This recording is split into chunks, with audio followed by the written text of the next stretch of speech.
हम लोगों ने 4 पढ़ लिया। कौन कौन सा इनवर्स में? साइन इनवर्स एक्स की जो है principal value, cosec inverse x की principal value, cos inverse x की प्रिंसिपल वैल्यू और सेक इनवर्स एक्स की प्रिंसिपल वैल्यू, इन चारों की हम लोगों ने पढ़ ली। अब हमें जो है tan और काट की पढ़नी है। तो अगर हमारे पास y equal to tan inverse x दिया गया हो, जहाँ x बिलोंग करेगा किसी भी रियल नंबर से, x की जो है लिमिट हमारे पास ऑल रियल वैल्यू होगी, तो हमारे पास y जो होगा वो बिलोंग करेगा -π/2 से π/2 के बीच। ओपन इंटरवल है, -π/2 और +π/2 इंक्लूड नहीं होगा। -π/2 से बड़ा और π/2 से छोटा लेना है। अब इसके ऊपर कुछ क्वेश्चन कर लो। अगर क्वेश्चन करते हैं तो पहला क्वेश्चन मान लिया हमारे पास y इक्वल टू दिया गया है tan inverse 1, y equal to tan inverse 1 दिया गया हो तो प्रिंसिपल वैल्यू निकालनी है। तो यहाँ से हमारे पास जो सोल्यूशन हो जाएगा, ये सोल्यूशन क्या हो जाएगा, tan y इक्वल टू 1 हो जाएगा। tan में 1 कब होता है, tan π/4 पे होता है, सबको पता है। नहीं पता है तो याद करो, मेमोराइज रखना चाहिए हमेशा टिप पे। तो y इक्वल टू कितना हो गया, π/4। ये जो है हमारे पास प्रिंसिपल वैल्यू का आंसर हो गया। दूसरा क्वेश्चन देखते हैं। दूसरा क्वेश्चन मान लिया हम लोग को करना है y equal to tan inverse √3। तो tan inverse √3 equal to y दिया गया है। ये √3 इसमें बिलोंग करेगा R में, तो इसलिए कोई प्रॉब्लम नहीं है। तो हमारे पास सोल्यूशन इसका हो जाएगा tan y equal to √3। tan में √3 कब होता है, 60 और 30 दोनों डाउट वाले होते हैं। tan 0 की वैल्यू 0, tan इन्फिनिटी 90 की वैल्यू इन्फिनिटी। तो जैसे जैसे एंगल हम लोग का tan का बढ़ता है, वैल्यू भी क्या होती है, बढ़ती है। इसलिए tan 30 की वैल्यू छोटी होगी और tan 60 की वैल्यू बड़ी होगी। यहाँ से पता लगाने के लिए हम लोग के पास है। तो 1/√3 30 की होगी और √3 किसकी होगी, 60 की होगी। तो ये √3 60 होना चाहिए यहाँ पे। tan π/3। तो आंसर कितना हो जाएगा हमारे पास इसमें, तो y इक्वल टू हो जाएगा π/3। ये प्रिंसिपल वैल्यू का हमारे पास क्वेश्चन नंबर 2 का आंसर हो जाएगा। थर्ड क्वेश्चन देखते हैं। थर्ड क्वेश्चन में हमारे पास कोई निगेटिव नंबर ले लेते हैं। निगेटिव में मान लिया दिया हमारे पास जो है y equal to tan inverse √3। तो tan inverse -√3 equal to y। अब निगेटिव वाला क्वेश्चन दे दिया है, तो इस क्वेश्चन के लिए हमारे पास जो है -√3r होता है, इसलिए कोई प्रॉब्लम है नहीं। तो इसमें सोल्यूशन में हमारे पास हो जाएगा tan y equal to -√3, tan y equal to -tan π/3। tan negative कहाँ होता है, tan निगेटिव होता है हमारे पास दूसरे में और चौथे में होता है, लेकिन हमें निगेटिव में आंसर जो है -π/2 और π/2 के बीच ही लेना है। तो इस माइनस को अंदर यहाँ एंट्री कराएंगे, तो हमारे पास हो जाएगा tan y equal to tan of -π/3।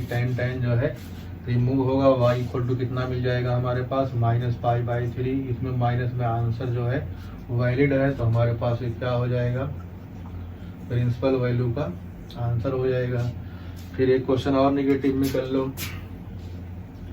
अगर हमारे पास y equal to tan inverse -1 दिया गया हो, तो tan inverse -1 equal to y। तो -1 जो है R में बिलोंग करता है, इसलिए इसका सोल्यूशन पॉसिबल है।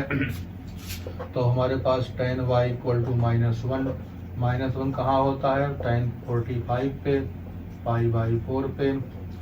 अगली लाइन में हमारे पास हो जाएगा tan ऑफ -π/4।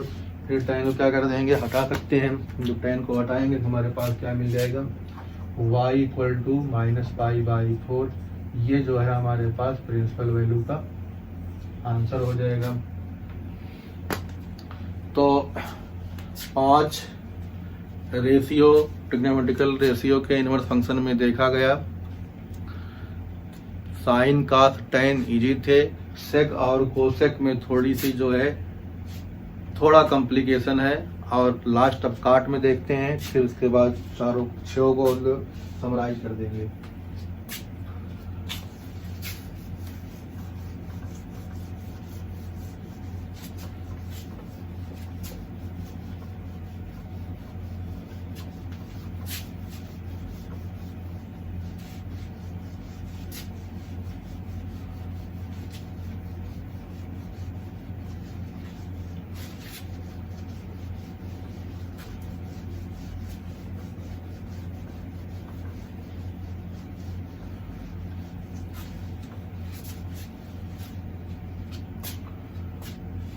लास्ट पार्ट इसका है,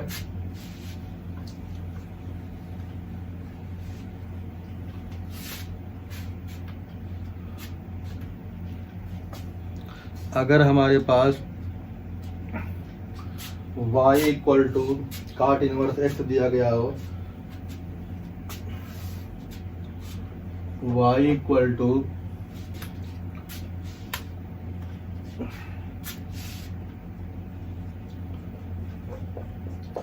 cot इनवर्स x दिया गया हो, x कोई रियल नंबर हो, तो y बिलोंग करेगा 0 और पाई में। y कहाँ बिलोंग करेगा, 0 और पाई में। तो cos भी जो है 0 और पाई के बीच में था, cot भी 0 और पाई के बीच में है। सिमिलरिटी है याद करने में। साइन जो था -π/2 से +π/2 के बीच था। tan -π/2 से +π/2 के बीच था। साइन में जो है क्लोज इंटरवल था और tan में ओपन इंटरवल था। अब यहाँ से हमारे पास जो है y की वैल्यू हो जाएगी 0 से पाई। क्लोज इंटरवल नहीं है, ओपन इंटरवल है। कुछ क्वेश्चन करो इसके, देखते हैं। तो हमारे पास cot inverse √2 equal to y दिया गया है। तो ये √2 r में बिलोंग करेगा, इसलिए इसका आंसर जो है पॉसिबल है। तो हमारे पास हो जाएगा cot y इक्वल टू √2। √2 कब होता है cot में,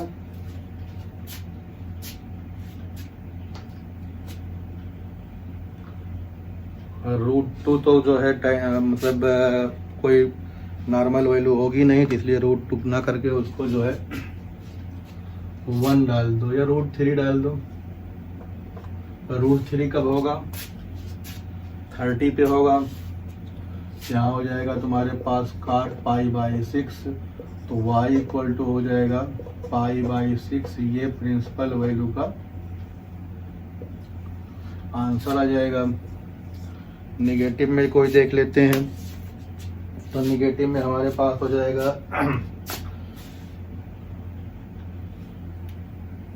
cot इनवर्स -1। तो cot inverse -1 equal to y मान लेते हैं। तो ये -1 r में जो है एग्जिस्ट करता है, इसलिए जो है इसका आंसर पॉसिबल है। तो ये हो जाएगा हमारे पास सोल्यूशन में cot y equal to -1। Minus कब होता है, -cot π/4। cot में जो है आंसर जो है पॉजिटिव 0 से पाई के बीच लाना है। तो इसको जो है cot π -π/4 लिखना पड़ेगा। 3π/4 हो जाएगा यहाँ पे। तो cot y equal to cot 3π/4।